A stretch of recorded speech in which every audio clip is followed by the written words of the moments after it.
for joining us for the UK Awakens. I'm Rachel, and I am very happy to welcome you to get closer to the magic with 5 iconic London attractions with Merlin Attractions London today.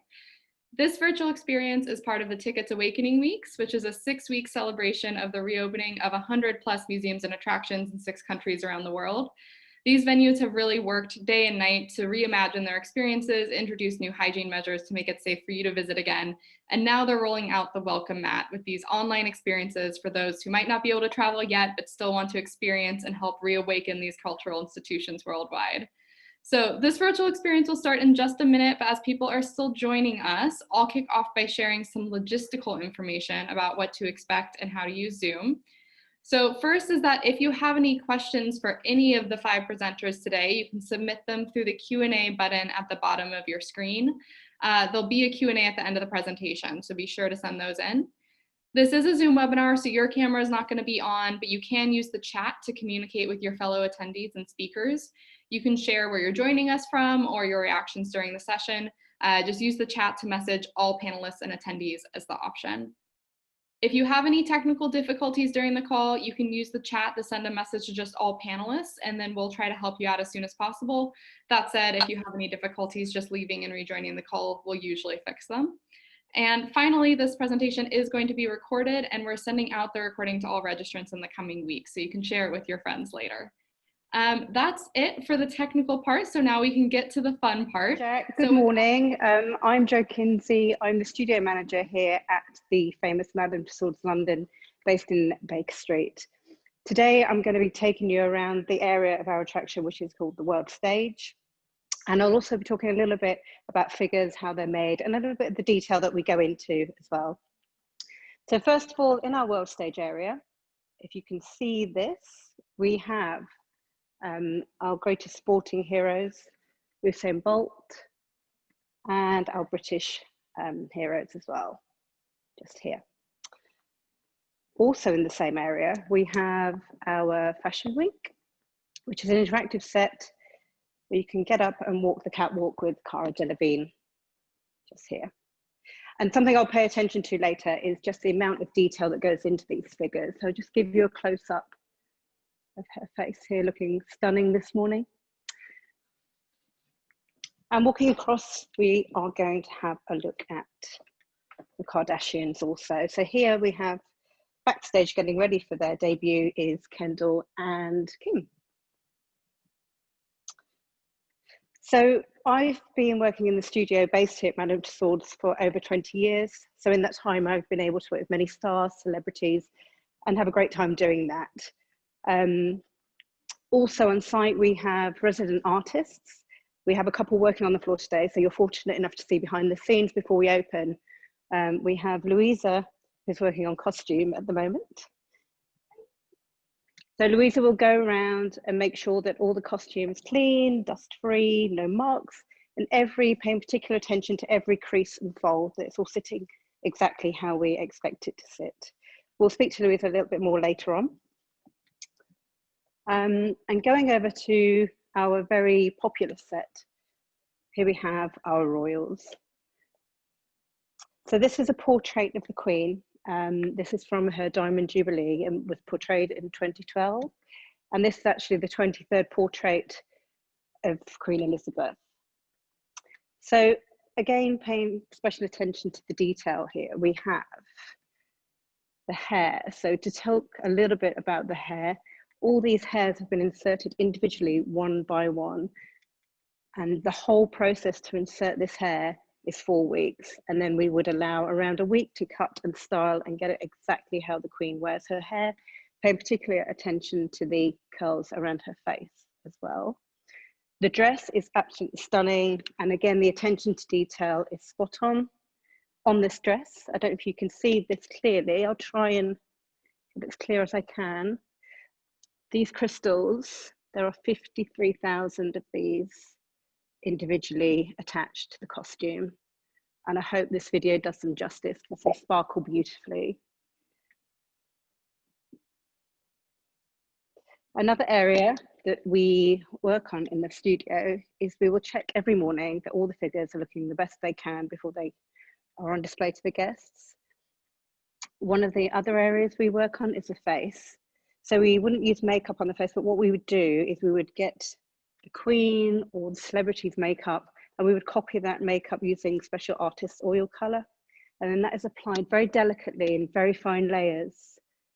And again, we'd probably take about a week to build up all those beautiful layers and skin tones on the face. So I'll just give you a wide shot of the royal family. So if you can. So what's lovely about this set as well is it's interactive, so you can come and have your photo taken with the royal family. And that's a lovely keepsake for you to take away from your visit if you come and visit us. So I'm just going to move down now to Downing Street, home of our UK Prime Minister. And here we have Boris Johnson. So Boris was originally created in 2009 when he was Mayor of London. And then when he became Prime Minister recently, he was brought out of our archive and back on display. So it was a really lovely thing to be able to get a figure back out on the floor and have him on display. And what's particularly lovely about this figure is this suit was donated by Boris. And just down at the bottom here, so Boris likes to ride his bike, and down here is just a little repair in his trousers. And that was because his trousers got stuck in his bicycle spoke. So we really like that little detail. So again, if you come, please come and have a look out for that. So I'm just going to have a look as well at President Trump. Here we have Roger, one of our resident artists. And as we usually do in the mornings, Roger is just adding some final touches to Donald Trump. So again, Roger's using, could I just see your color palette? So an example of a color palette. This is an oil palette. So the tones are mixed up individually to match the skin tones of the celebrity figure that we're working on. So a little bit about creating the figures. The figures take between 3 and 6 months to create, and it's all handcrafted. And most of the techniques are just as Madame Tussauds would have done 200 years ago. Just to add, actually, this site has been here since 1884. So we have a long-standing history around the wax figures, and it's something we're proud of and something we want to continue having that USP of having handcrafted figures. So another area, Roger, could I just borrow you, please? So something we wanted to show you today, which we think is quite interesting. So one of the measurements we would take a sitting, so meeting the celebrity, meeting the person we're going to recreate for us.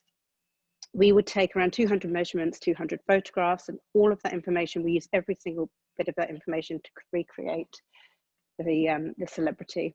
One of the measurements we would take, I just thought I'd give an example, is using these calipers. So we would take a measurement from the ear here, and this part here is called the tragus to the chin. So that's a very important measurement to ensure, of course, this certain part of the face is in the right proportion. Same with every other piece of the face as well. Another area we take is eyes. So we take the eye color as well. Would you like to do some more measurements, Roger? So another measurement would be across the cheeks and the eyes. And all of this is absolutely crucial to recreating an exact replica. Great. Thank you, Roger.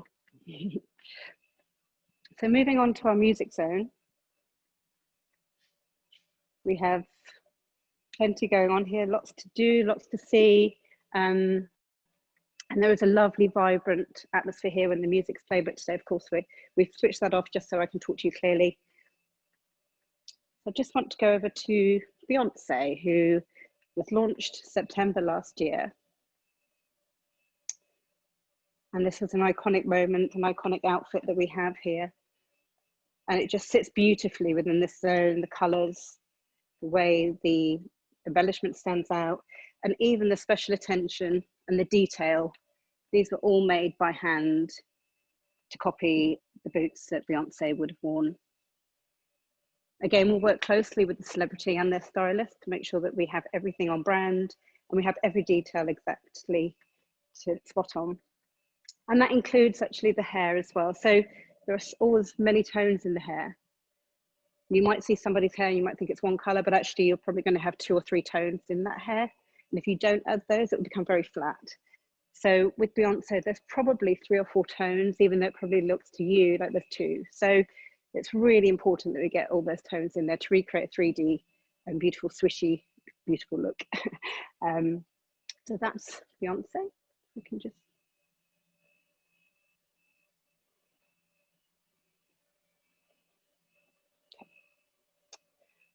And finally, I'd like to introduce you to, I don't think she needs much introduction, our figure of Taylor Swift.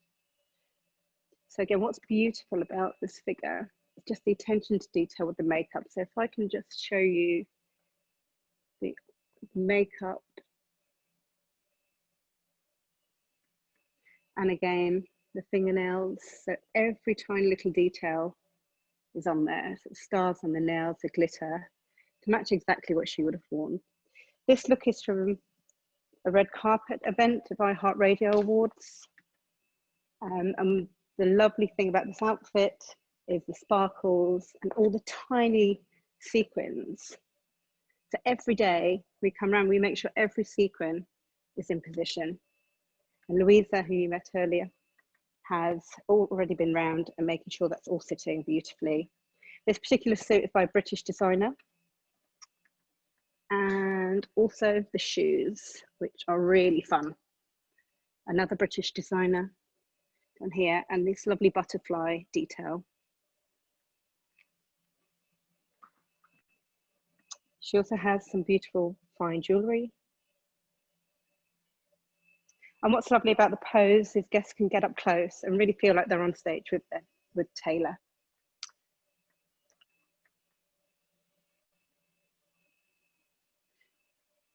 So that's it from me. I would like to hand over to our sister site, SEA Life. Thank you for listening today, and please do come and visit us at Madame Tussauds London.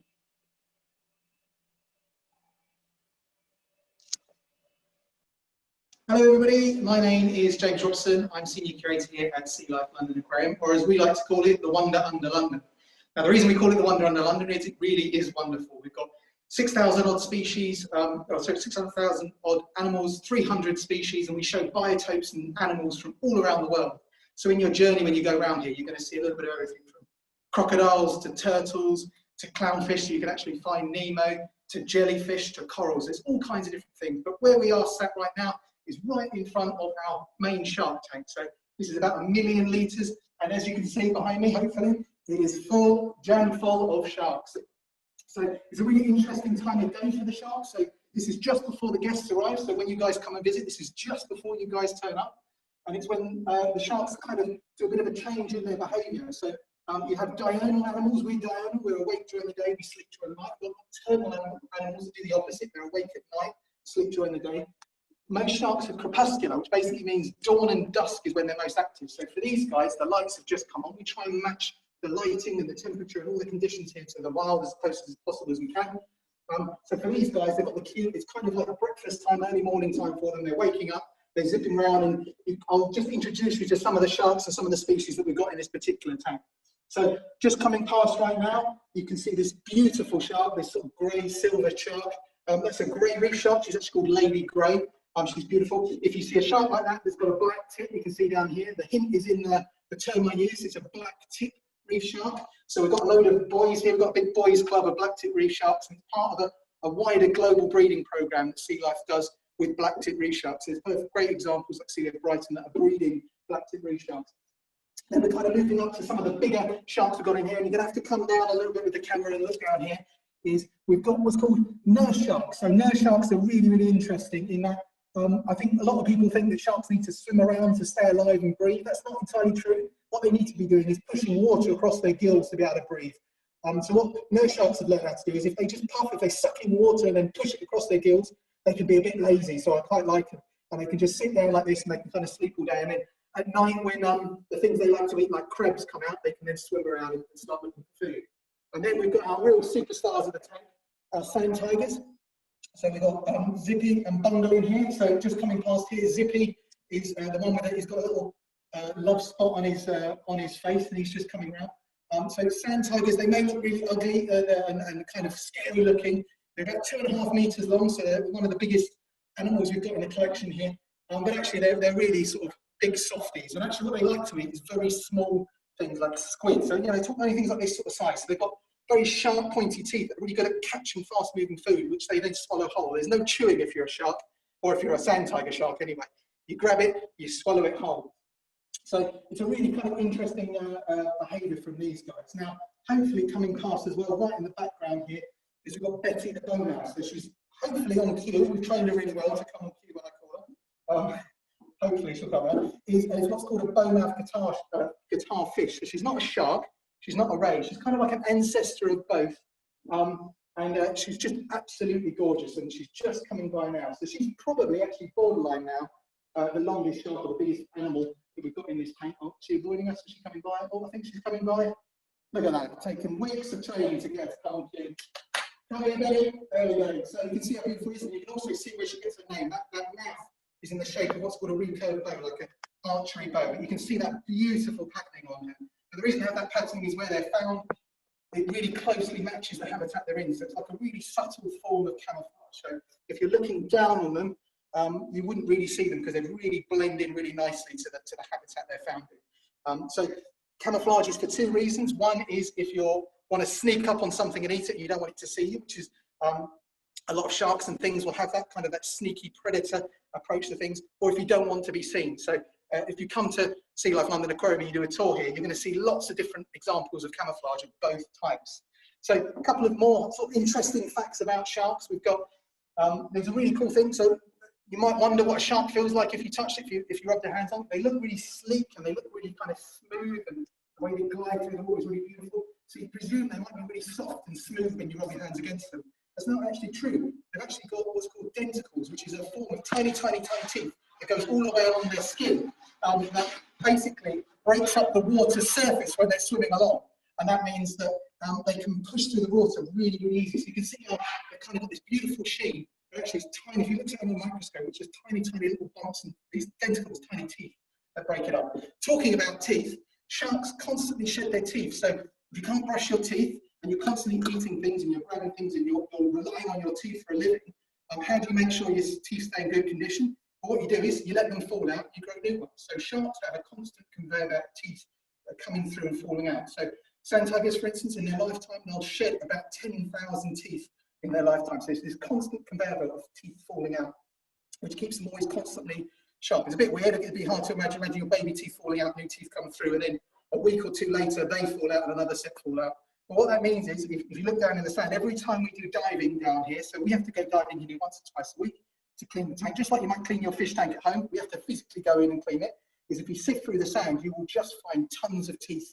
So we like to collect those teeth and we use them for education purposes to show people. So our aquarium has really kind of 2 important goals. One is to educate. So when you visit, as you can sort of tell, I'm very passionate about pretty much everything we've got here. We've got nice, this is Belle swimming past now and showing off for us. It's a beautiful nurse shark. You can kind of see the pattern on there again there as well. So yeah, so we do 2 important things. One is to educate. So when you come here, we want to teach you as much about wildlife as we possibly can. We want to make you as passionate as possible about wildlife, and we want you to protect them in the wild. So we're going to talk about that. We're trying to engage you and get you really passionate about the conservation side of things. Now, on the conservation side of things, we help out across the board, and one of the most important ways we help out is through supporting the Sea Life Trust. So one of the things I'd really like you all to do after this is take the time to go and check out the Sea Life Trust online and learn about little grey and little white. They're a pair of beluga whales that are the first to be released into a whale sanctuary in Iceland. So it's taken a lot of work, it's taken a lot of time, but it's an amazing programme, and it really does sort of set the standard for the future for conservation and how aquariums can help out in that. So I'm trying to think of some more interesting facts. Why don't the sharks try and eat the fish in here? Why don't they try and eat us when we go diving in here? The reason is in the wild they might feed once or twice a week at most. We feed them every day or every other day, and that keeps them really full up, so they're satiated, they're not hungry. And that means basically they just kind of cruise around and they kind of enjoy life, and they just interact with each other and play around. And they very much interact with the guests. So when they see people by the windows aren't one way, they're two ways. The sharks will be able to see you as you can see them. And as you can see, these black tips are coming down, having a good old look. Look, it's on cue as well. Look at this wild trade sharks checking us out. It's really interesting. So I know it's been really fast. I know there's been a lot of fact bombs, and there's going to be more to come. So we're going to go across to the dungeons now, and we're going to teach you a lot of interesting stuff about the dungeons.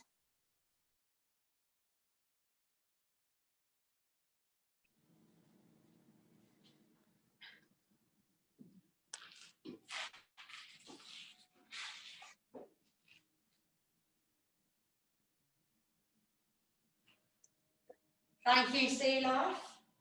You now find yourself in the Tower of London's torture chamber, home of incarceration, humiliation, and pain.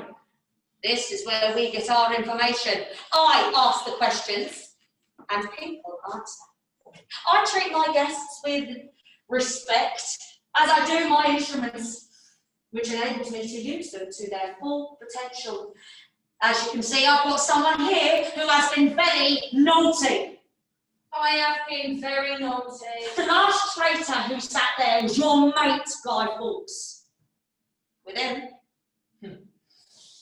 With him, I started with the thumb screws. Now, you see, I popped his thumbs in here, and I asked him, politely, give me the names! Nothing. So I twist.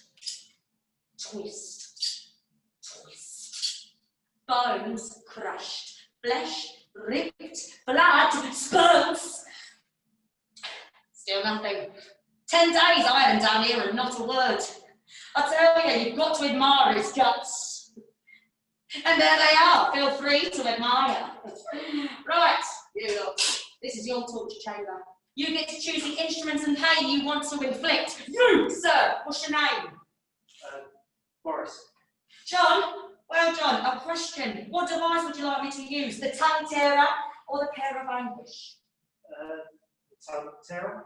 Oh, John, you are a sick man. This is the tongue tearer. We take the tongs and place them into the fire until they are white hot. You stick your tongue out. It is out. Oh, right. Well, we take the white hot tongs and we attach it to the muscle, taking a good firm grip. Hot metal, wet tongue. What noise would that make? Yes, it would. What noise would she make? Then we give it a 1 twist, 2 twist, 3 twist, and again, the muscle is removed. If you hold out my tongue, how will I answer your questions? That, but I can make them up and down. You've already crushed my thumbs.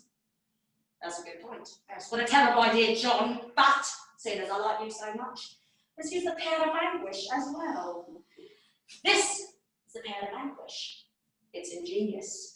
I can shove it into the mouth, causing a slight discomfort. I then twist this screw. The leaves expand. The teeth splinter. The jaw breaks. Or stand up. Face the wall. Now put your hands on the arms of the chair.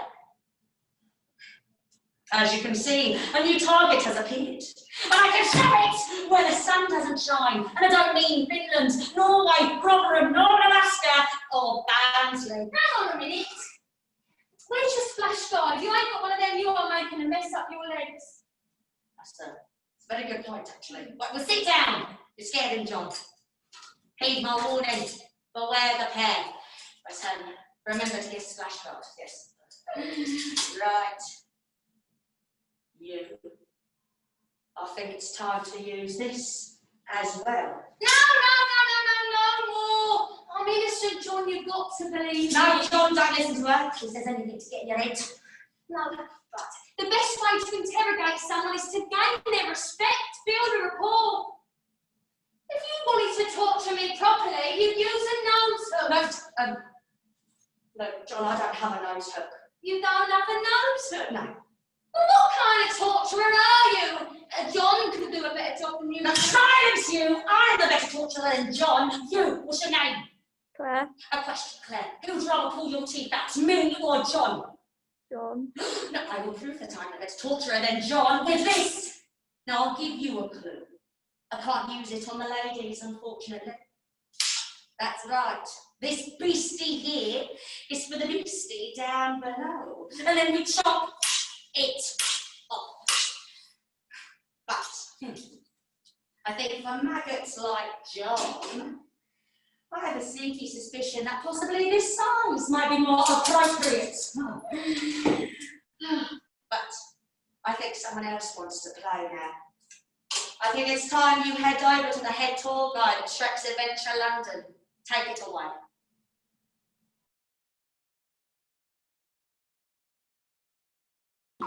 Hi there, guys. Great to see you all. Follow me on this way. Here we go. Get in the theme music. Come on, guys.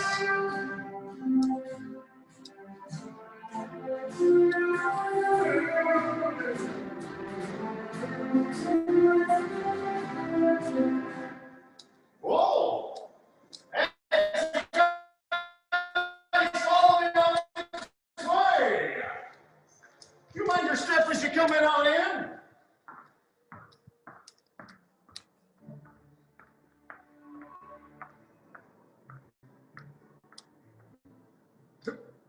Here we go, guys. That's it all the way in. Now, boys and girls, ladies and gentlemen, my name is Peter Pimpledecker, and I'm the head tour guide here at DreamWorks Tours. And it's my pleasure to welcome you to the Magic Bus Depot, the boarding area for your far, far away magical bus tour. Hey, come on, guys. We can do better than that. I said far, far away magical bus tour. All right. Now, before we get going on your tour to far, far away, I'm just going to go over some safety rules. So we have no photos, no filming, no recordings of any kind. Also, please be aware of your own social distancing. Families and friends that came together, please stay together. Others, keep an oversized gap between you at all times and make sure you are staying on the green markers. Also, if you are wearing a face mask, please make sure it's covering both your nose and your mouth at all times for your safety and the safety of everyone around you. Now, who's ready for their sneak preview?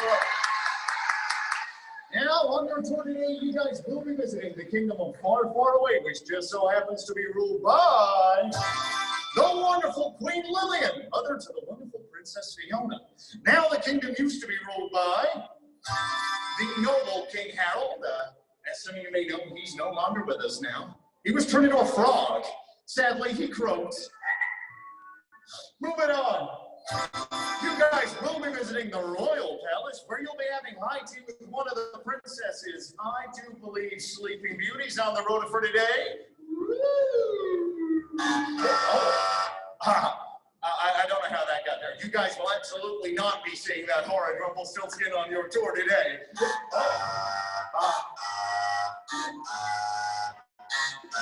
It's okay, don't panic, I got this. Oh, much better. Now you guys will be visiting some of the famous shops along the high street, including Versace and Louis XIV Vuitton. Ooh. Now Princess Fiona will be on audio feed to guide you safely into the palace. And as we begin our final boarding preparations, I have a video feed from our driver today. Now he can't see us, but he can hear us. Hey, Princess! No, I'm Peter. I got good news and bad news. All right, I think we're going to take the good news. I'm your new driver. That's the good news. What's the bad news? We're fresh out of magic. Oh dear, that is bad news. Have you tried it? That concludes your far, far away bus tour. Don't forget to take your Oh, driver. no, Donkey, wait! Ooh. I think Donkey's forgetting we're a magical bus tour, and our buses run on the magic of music. So with your help, I think we can get this tour back on the road. Do you believe we can start our bus?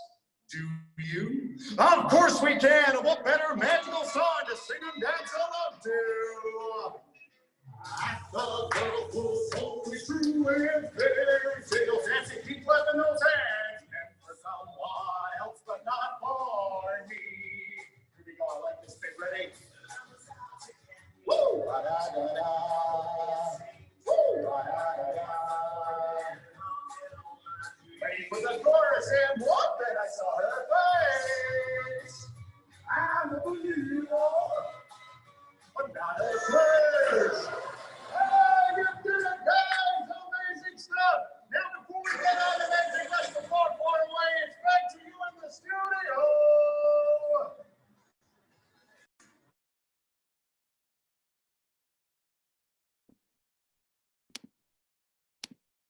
Amazing. We've had quite the journey through the the very different shades of London, I think, in that tour. We now have time for our Q&A. So if maybe we start, if Madame Tussauds is still on the line. There were, I think, the most questions for Madame Tussauds. If you're still there.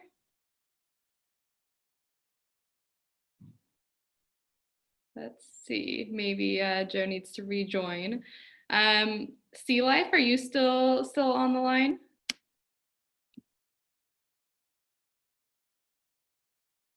Here we go. Hello, Sea Life. Hello. Hi. So it's a slightly different view here. I've had to move away to a quiet office. So like I was saying, we've all the guests are arriving now, so we've had to move away where it's a little bit quieter so you guys can hear me. And I thought also I'd just position myself in front of the Sea Life Trust Board, which gives you an idea of all the work we do around, also help support around the world. But yeah, if there's any questions from anybody about anything animal related, doesn't have to be sharks. I am a fountain of knowledge to all things. Amazing. That's a great way to self-identify. If you want to see more sharks, yeah, the best way to see new sharks and more sharks is to come and visit. It's a beautiful big tank, and it's so relaxing to watch. And there's other species of sharks in different areas as well. Amazing. Well, a few questions that did come in about the sharks. Someone wants to know, which is your biggest shark?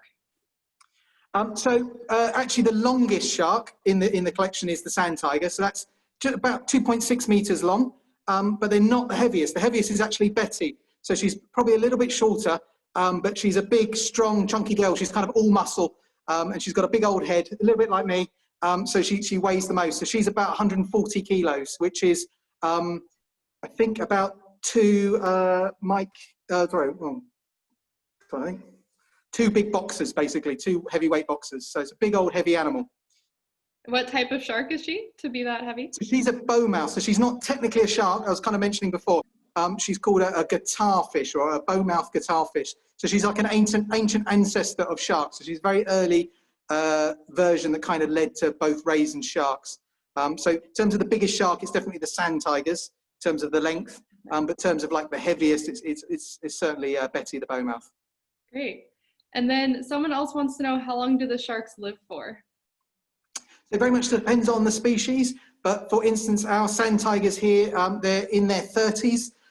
In the wild, that's probably about as much as they'll live. They live to maybe 30, 40 years old.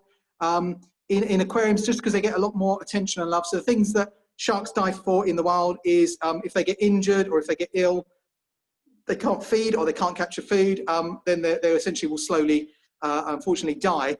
So they don't tend to live. You don't really get really, really old sharks, whereas kind of with all the love and attention and the hand feeding that we often do here in our collections, is we end up with OAP sharks, which is a whole different thing, because we have to deal with things that don't really happen in the wild, which is, what do you do with an arthritic shark?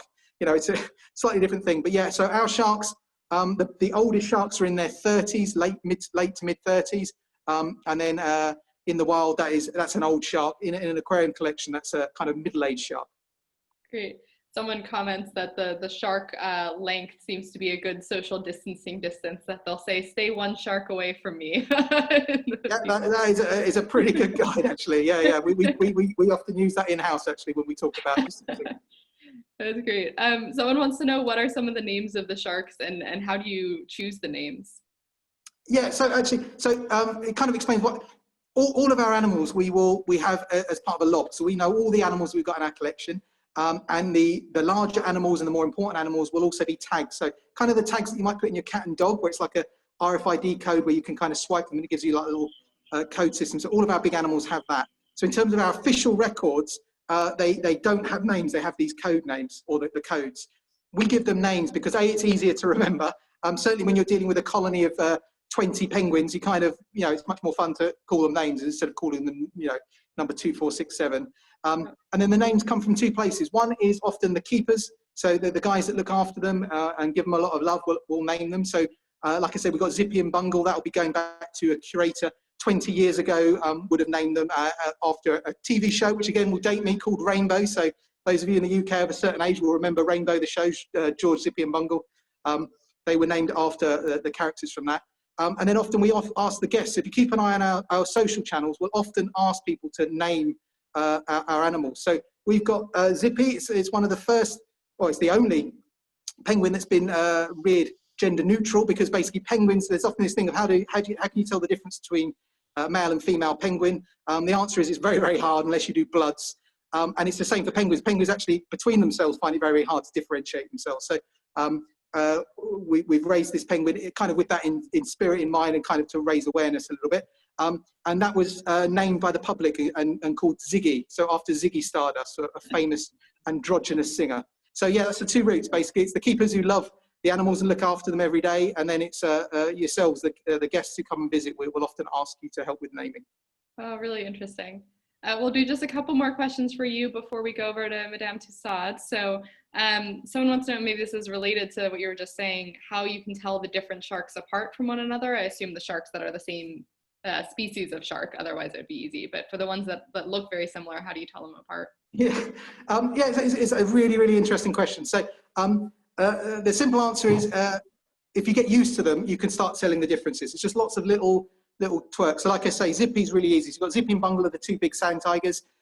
Zippy's just got like a little beauty spot on his face. So basically you look for the beauty spot, you see that, and then you know which one it is. But there's lots of other traits, so, you know, slightly different body shapes. The way they swim is slightly different. It's just like humans, where we've got all these like kind of little quirks, and the kind of more you get used to them and the more you recognize them, it makes it much, much easier. It's like, so for instance, with the penguins, I don't tend to work with the penguins very much. The keepers work a lot with the penguins. So on the penguins, what we do is to help people like myself, but also to help guests when you come and visit, is we put coloured bands on their wings. So if it's on the left-hand side, it's a female penguin. If it's on the right-hand side, it's a male penguin. And then we have colour patterns. So you can basically look at a chart on the wall and you'll know, okay, it's red and blue, therefore it's poly. And you can really quickly do it. But the keepers who look after the penguins every day, they don't need the bands. They can just look at the penguin, who to me, they all look identical. They look like complete photocopies of each other.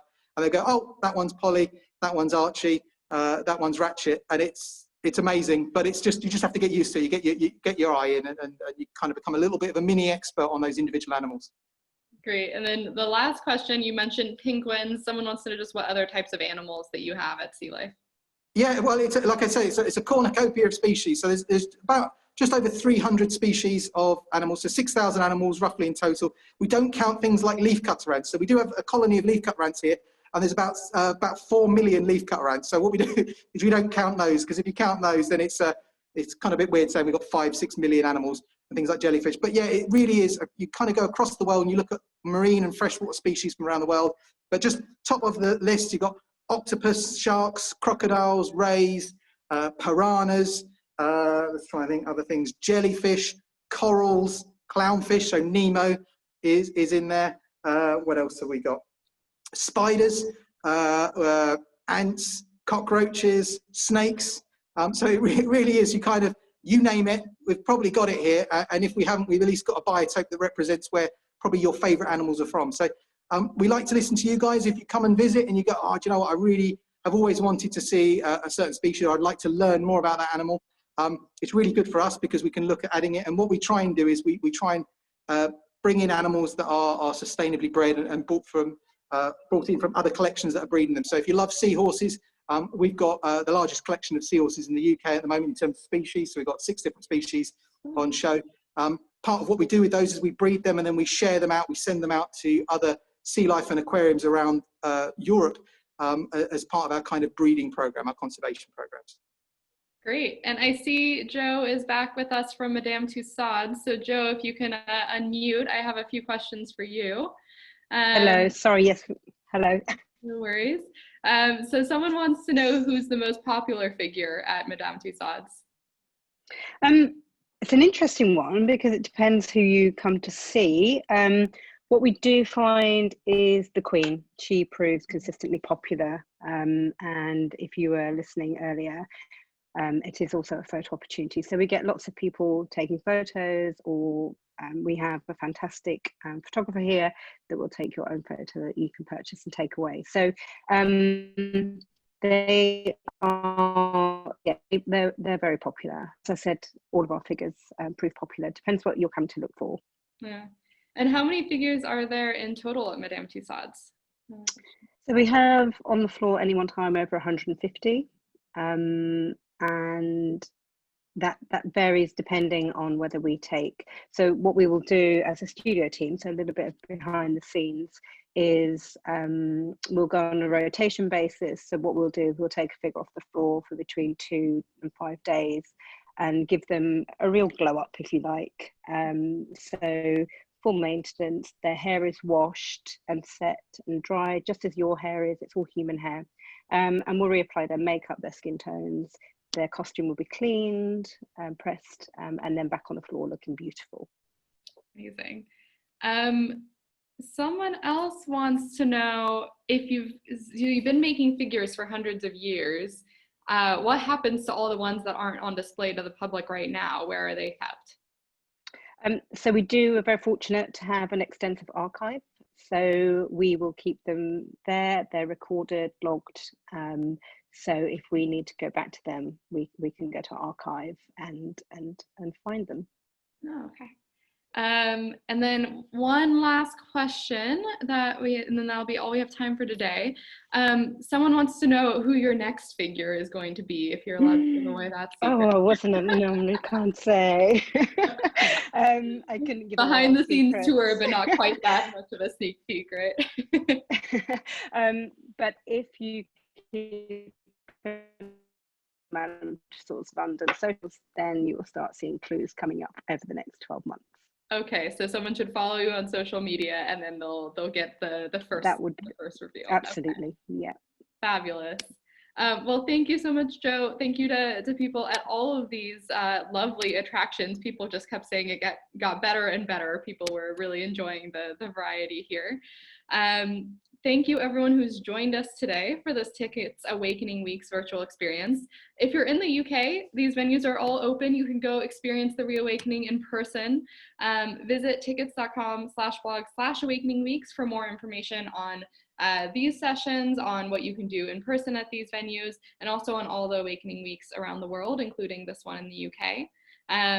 Thanks to all of our hosts again, Jo, Jack, everyone in between, and all of the fabulous actors at Shrek's Adventure and the Dungeon. I know some of us were a little scared during that session, very realistic.